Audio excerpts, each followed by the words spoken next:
Welcome to In the Word, a study of the International Bible School lesson. Join us as we learn from area professors and teachers as they bring you their thoughts and knowledge of the study of the Sunday School lesson for today. Now, here is today's program. Good day. It's great to see you again. Dr. Roberts and I would like to welcome you to In the Word, our weekly Bible lesson from the International Sunday School series. We're excited about starting a 4-week series from the Gospel of Luke. Luke's a delightful gospel with a wonderful angle on the person and life and ministry of Jesus. And so we're looking forward to spending a little time with it. Dr. Roberts, welcome. Good to be back. And it's good to be in Luke, isn't it? It is. It's good to be in Luke. Yep.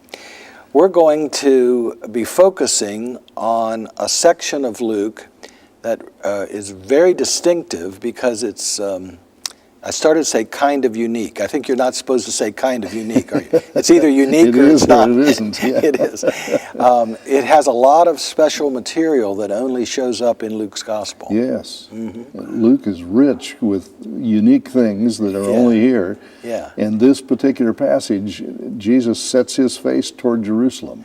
Yes, in Luke chapter 9, verse 51 is where that quote comes from. And what it suggests to us is that from right in the middle of his ministry, he's already aimed toward Jerusalem, and we know what that means. That means the cross. Yeah. And so Jesus seems to have a consciousness of that crucifixion destiny that awaits him yet over a year off as he starts making a deliberate move toward Jerusalem. And over half of Luke's gospel is this aiming toward the ultimate end. He continues his ministry of teaching and healing. Oh, his most familiar parables come in this portion. Yeah, it's here that we meet the Good Samaritan and the prodigal son and people like that. He also uses this period to try to prepare his closest disciples for the reality of his upcoming crucifixion, even though they don't seem to catch on. He talks about it, he anticipates, and they don't seem to get the clue. Yeah. So this is a very distinctive section of Luke's gospel, much of which is not in the other gospels. And it also kind of lies under the back shadow of the cross in a fascinating way that helps us to understand it better. The overall series of lessons that we're in, 4 from Luke, and then we'll move to Matthew's Gospel, is entitled Discipleship and Mission. And that's an interesting title. If we take the Great Commission seriously, we realize that the purpose of disciples is to discipleize, right? To make disciples. To make disciples. And that's the mission part, I think. Yeah. So disciples are on a mission. My wife and I have a friend who is a missionary in England. And I was reading his missionary newsletter recently and noticed that he doesn't use the term Christians or believers to describe what I would call Christians or believers. And he doesn't just call them disciples, which is a wonderful term. He always calls them disciples on mission, hyphenated. Disciples on mission, which when I first read it, I thought, oh, that's kind of wordy, every time. Can't you just say Christians or whatever? But he very deliberately says disciples on mission. Yeah. And I've been kind of inspired by that and realized that discipleship and mission have to go together. If we're following Jesus, he was on a mission, and he calls us to be on a mission. Yeah. So discipleship and mission is our theme, and we'll kind of keep the Great Commission in the back of our mind. We're disciples who've been called to make disciples, just as Jesus were as well. Luke's gospel is let's talk about really Luke. Significant. As far as we know, Luke is the only Gentile author in the New Testament. And again, he's referred to as Luke, the beloved physician, so presuming that That's the author. He's an educated person, and the grammar, the syntax, the style of the book indicates someone who is well educated. But there's a deep concern for the people who are left out. Yeah. And we don't know if that comes from Luke being a Gentile and maybe feeling like a second-class citizen because the Jews look down on Gentiles. Maybe it comes from him being a doctor and caring for those in physical need and maybe in financial need. Or it may have been inspired by him being a believer and a follower of Jesus. He was on a mission with Paul and on his journeys. So he's caught the vision of Jesus, which is that his life is for those in need, spiritual need, and others as well. As a result, this gospel is filled with fascinating stories about Jesus reaching out to the lowly and the lost, like the lost parables. And we also see Jesus confronting the high and mighty in that society and holding them accountable in a way that many people didn't. I always think of a section in Luke's gospel. He's referring to the ministry of John the Baptist, and he has this beautiful poetic section in which he says, the valleys will be filled up and the mountains and hills will be brought low. And I know that's kind of a physical description, but I think he means it humanly. Jesus was raising up the lowly, the valley people, but he was humbling the haughty people at the same time. You find more concern in Luke's gospel for women, children, people who are often left out in that society and that culture. But at the same time, he's not leaving out people like Zacchaeus, who is very wealthy. Yeah, as we're going to see in our lessons, in the lesson today, Jesus doesn't write off the rich or the powerful. He continues to reach out to them. It's just that he tries to counteract what had become kind of a Jewish way of thinking, that the rich and the powerful must be more pleasing to God because God had blessed them with those advantages, and that the poor and the sick must be disfavored by God because God had punished them. And Jesus is at great pains to say that's not the way to think. Right, and that apparently was the dominant attitude of the culture. We find in John's gospel, when they came across the man born blind, the disciples are asking, well, who was the sinner? Who sinned? The man before he was born, or the family that they got a blind baby? And Jesus dismissed that, saying that's not the issue. And when it's presented to us in stark terms like that, we say, well, how could anybody think that? But I think there's a lot of that Jewish attitude that still creeps into our thinking today, don't you? There is. People assume that somebody who's suffering or somebody who's down and out, they deserve it somewhere. As if it's something they had done. And whether it's something they've done or not, Jesus, in the Gospel of Luke, teaches us that compassion for the lowly and lost is the way of the cross, and that we need to look differently at wealth and power, not as blessings from God, but as potential problems and barriers to our spiritual maturity. Well, these are some of the things that are in Luke's gospel, and we're going to see them pop up in these next 4 lessons. So, well, today our printed lesson starts in Luke 14:7. Before you read it, let's set the stage, though. The first 6 verses set the scene. Jesus has gone to the home of a leader of the Pharisees. He was invited to a meal on the Sabbath in the home of a leading Pharisee. So this is a good example of how Jesus continued to relate to and reach out to the very people that he's holding accountable and sometimes criticizing. And it was there that he encountered one of the sick, a person with dropsy, which is actually the disease called hydropsy. Maybe we ought to describe what hydropsy. Fluid retention. Fluid retention, which causes terrible pain, often in the feet and lower legs. So this is a very debilitating disease, and Jesus is faced with having to make the decision: does he risk breaking Sabbath law by healing, that is, working on the Sabbath. Mm-hmm. And Jesus, of course, goes ahead and heals him, even at risk of displeasing his Pharisee It's host. interesting, he raised the question to the people who were at the dinner, Mm-hmm. is it lawful on the Sabbath to heal or not? And they won't talk. Yeah.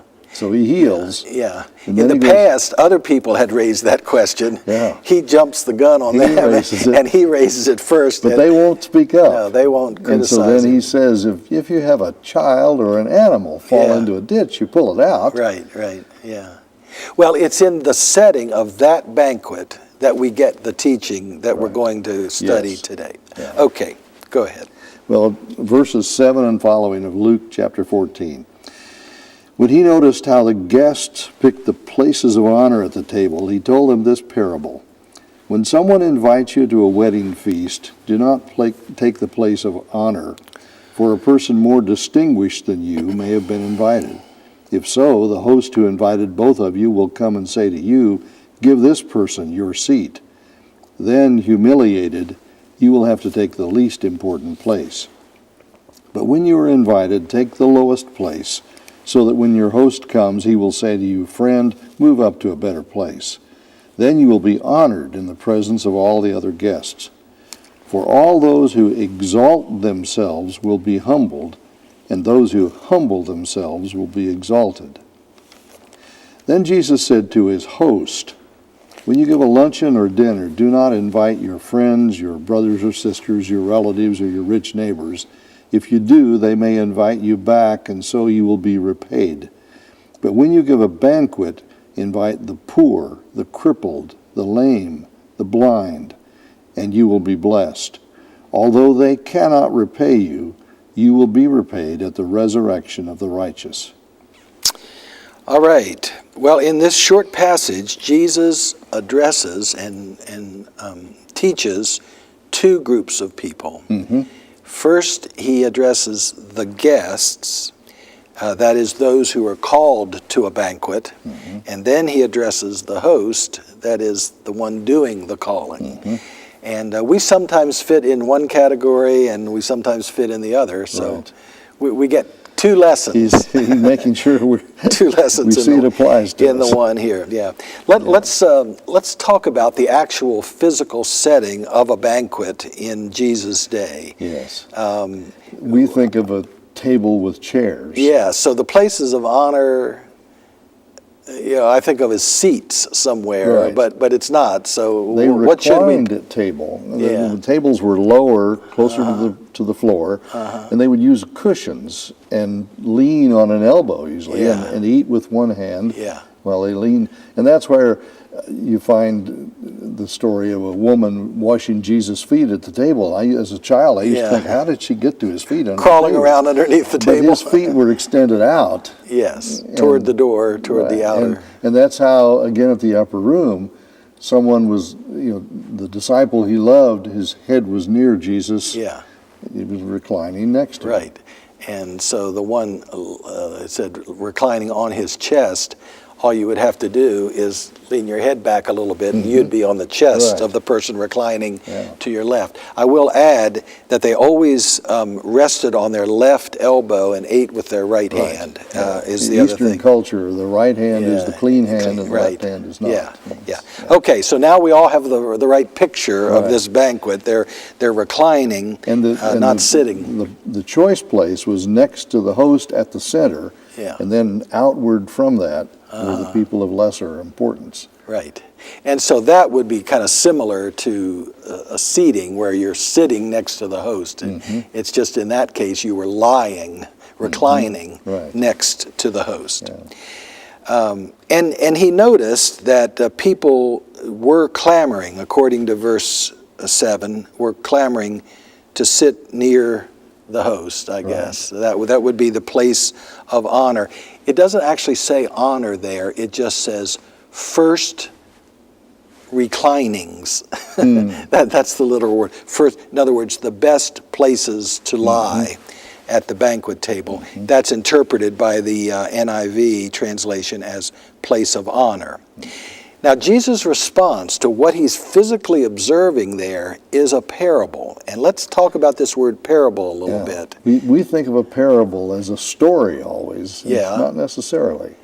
Right. And we often assume that parable stories are what's technically called allegories, where almost every detail of the story can be matched up into the spiritual teaching. But not all parables are allegories.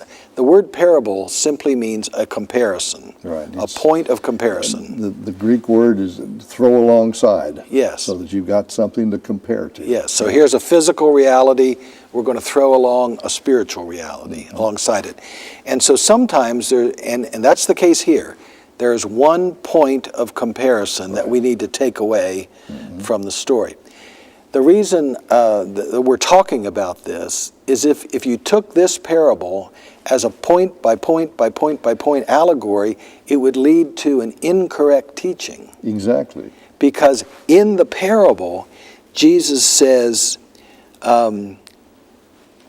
you need to arrive at the banquet, pick a lesser seat so that you will be invited to a better seat. Right.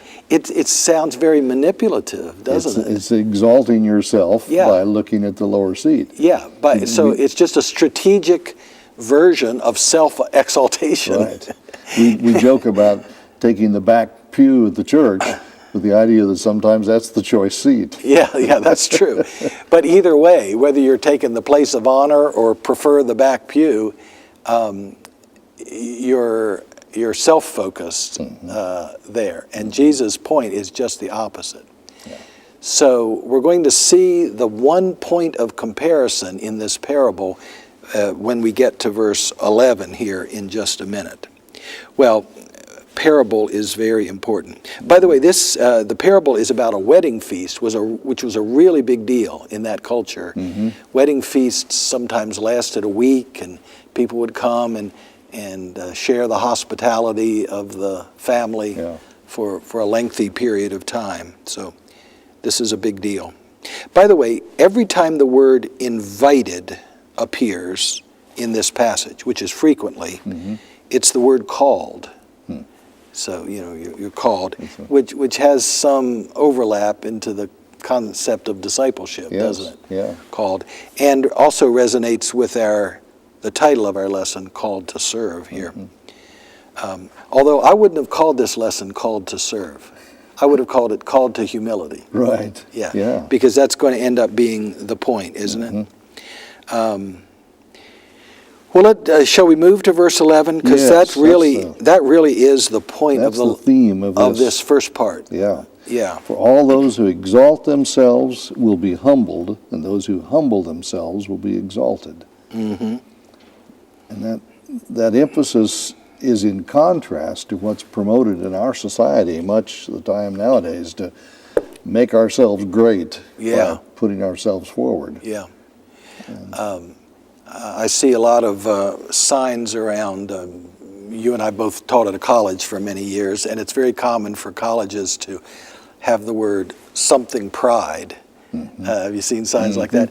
And I've always hoped that the Christian college where we taught for many years, did not develop that habit. I haven't seen it. But I haven't seen it because pride isn't the point. I mean, I get you want to, you think well of your college, you think well of your university. I understand that, but for Christians, pride is something that we resist. Just to think of the pictures of people with a finger up, we're number one. We're number one. We're the first place. Yeah. That's not what Jesus is talking about. Yeah. So this idea of humility is very key here in verse 11, and the difference. Do we exalt ourselves? Do we try to say I'm number one all the time, or do we humble ourselves? It's interesting to me that this word humility very frequently turned up in the list of vices in the general Greco-Roman culture of the day. It was considered a negative character trait to be humble, and it was considered the proper thing to be self-promoting. Yeah. which in that culture. is pushed in our society. It is. But Jesus was definitely countercultural when he Yeah. talked about blessed are the meek and Oh, yeah. love your neighbor, I mean your enemies and bless them, and that's just counter to their culture and counter to ours. It is very counter to ours, where self-promotion and kind of an aggressive self-exaltation is considered a good thing, a positive thing.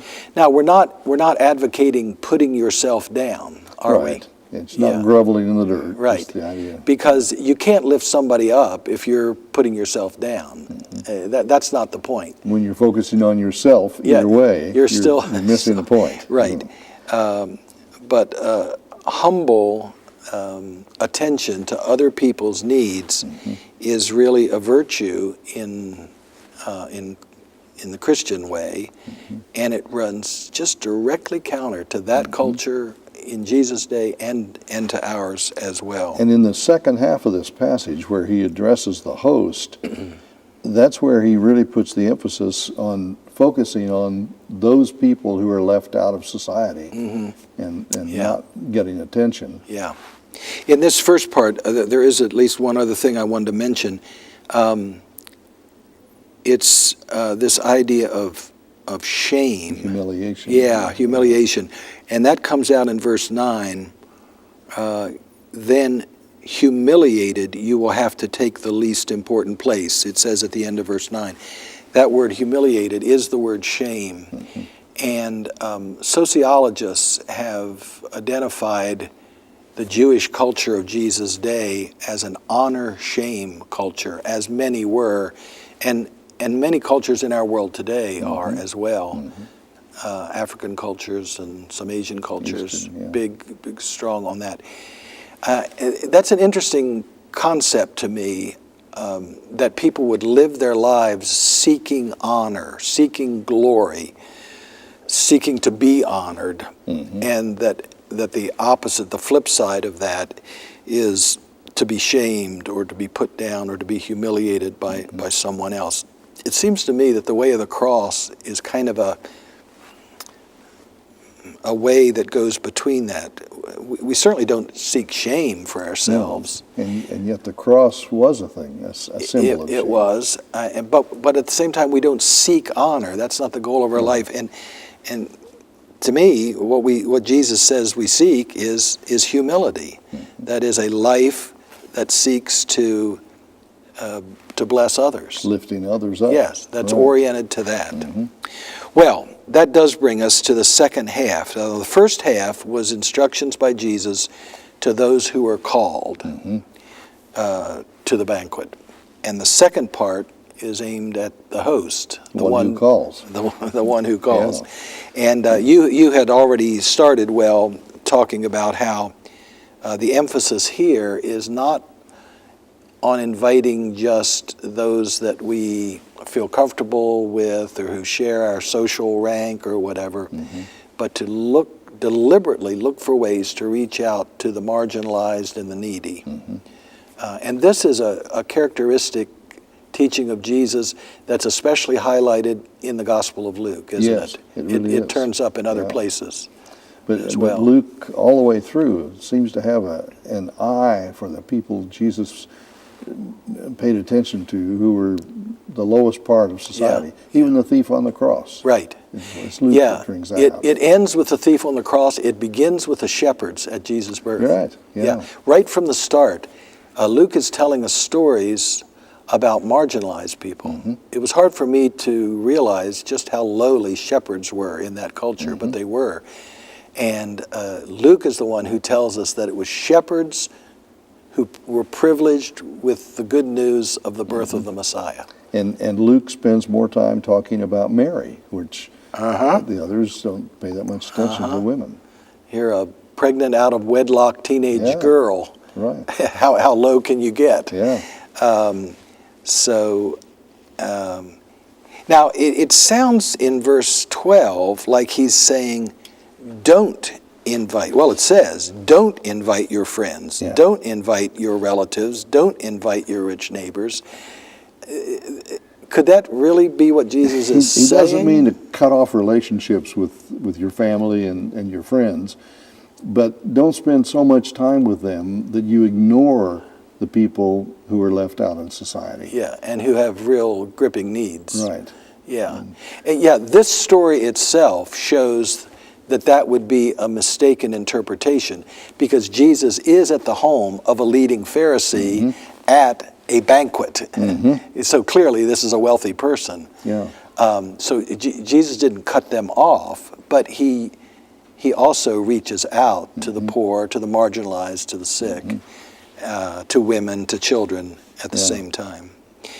The list of people who should be invited comes in verse 13, and it's a kind of a familiar list. It is. Poor, crippled, lame, and blind. We see that in other places, We find don't out we? the next parable he tells in Luke 14. The king having a banquet and people turning him down, and then sending servants out to look for anybody. Poor, the crippled, the lame, the blind. The same list, the same order. Yeah. And it's a little bit reminiscent of Luke's description of one of the very first sermons Jesus ever preached in his ministry. It comes back in Luke chapter 4. It's the sermon at Jesus' home synagogue in Nazareth, where he says, "The Spirit of the Lord is upon me to preach good news to the poor, to give recovery of sight to the blind, release the captives." It's not the identical list, but the point is the same, that Jesus' messianic ministry has been to reach out to the disadvantaged, to the marginalized, to the needy, not to the rich, the great, the powerful. Yeah. And as Christians, we still have that mission that Jesus has given us to see the people of need and to be concerned about them. Yeah. And so here Jesus is teaching everyone in his hearing, but he especially tried to drive this point home to his disciples, that Jesus came to serve, not to be served. And if they're going to be his disciples, they need to follow that pattern. Luke's gospel tells us of a very sad thing that happened during the Last Supper.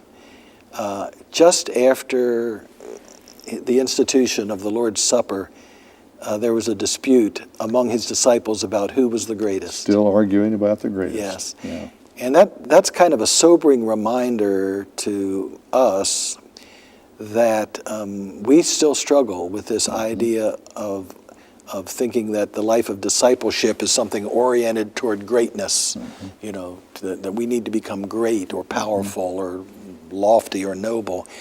And this story is a powerful reminder that humility and putting others first is the way of Jesus. Yeah. And he's saying, don't worry about being repaid. That's not the issue. Yeah. And God will take care of you. Just, help people in need. Yeah. That's good. Neither do we seek the lowest place so we can get the better place, and we certainly don't serve the needy just so we can be rewarded. Right. We follow Jesus into the way of service. Well, we had some good reminders today, didn't we? So glad you could join us for our discussion of this beautiful passage. We'll see some others similar as we continue our study of the Gospel of Luke. Hope you can join us next time with our next lesson. Have a great week. This has been In the Word, a study of the International Bible School lesson brought to you as a ministry of First Christian Church in Johnson City, Tennessee. Our thanks to our teachers that led us for this week's lesson. Join us again next week for another lesson from the International Bible School lesson text. This has been a production of First Christian Church.